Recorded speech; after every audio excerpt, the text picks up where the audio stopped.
Let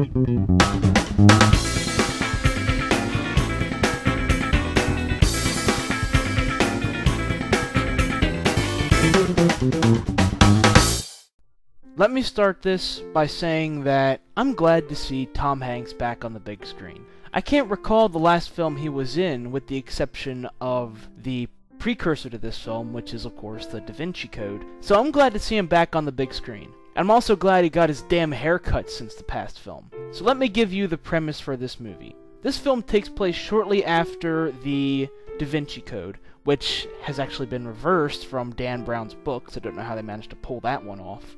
But in this movie, the Pope has just passed away, so the College of Cardinals are about to elect a new Pope. However, an old secret society known as the Illuminati kidnap 4 of the lead cardinals. Now, 400 years ago, this secret society known as the Illuminati had their leaders killed off by the Catholic Church because they were spreading scientific truth. So now this secret society is going to get their revenge on the Catholic Church. So bring in Tom Hanks' character, and even though he and the Catholic Church haven't been on good terms recently, they want him to help solve this mystery of the Illuminati. So simply put, that's the basis for this film. Now let me say that I was glad that this film was a standalone by itself film. What I mean by that is that you didn't have to see the Da Vinci Code in order to get this film. Which is a good thing, because I never saw the Da Vinci Code. And from what I've heard from my friends and family, I probably should not have seen it.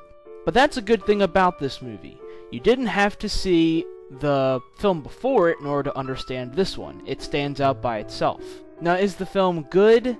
That's a tricky question. Now, did I have a good time with it? Yeah, but I wasn't on the edge of my seat. I wasn't thrilled. I didn't think it was as exciting as it could have been. The main reason for that is that this film really is like sitting in a seminar at college.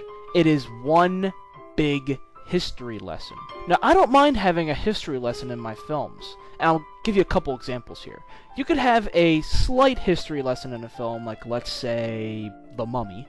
You could have a moderate history lesson in your film, which would be Indiana Jones. Or you could have a real heavy history lesson in your film, and that would be this movie. Around every corner, they are just throwing fact after fact at you, and it eventually just becomes overwhelming. So once all the history slowed down a bit, and they actually got into some action and focused on the main body of the plot, the movie was pretty good. Now, one thing I don't comment on enough in my reviews is the soundtrack to movies, but I want to comment on that on this film, because I loved the music in this film. I really did. It just sent chills up my spine for some reason. I don't know why, it just struck a chord with me, and I loved the music in it. And too often nowadays, filmmakers forget that a good soundtrack can make or break a film.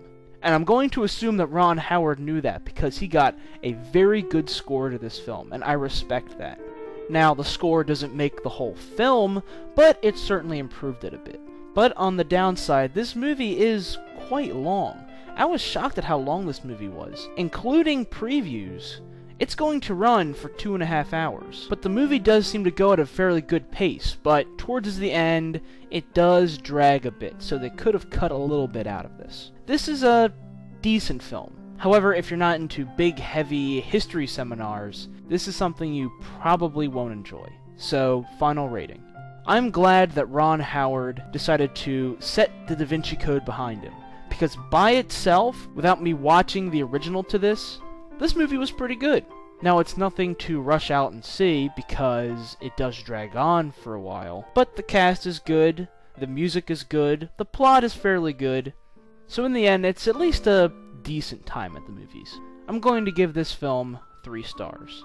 It is by no means perfect, but if you are like me and you do like a little bit of a history lesson in your films, then you'll like this. However, if you're not a big history buff, if you hate movies that try to teach you something along the way, this isn't going to be for you.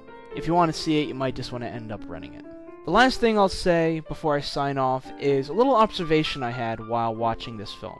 And this doesn't really correlate to the film itself, just an observation I made. The average age for people going into this film is around 65. And I say that with the utmost respect to our seniors. I have no problem with them, I really don't. But I walked into this film, and it honest to God smelled like a nursing home. Is this the crowd Tom Hanks is pulling in? I didn't think Tom Hanks was that old of a guy, but apparently he can really pull in the AARP, I'm gonna go home and eat some tapioca crowd. So, take care.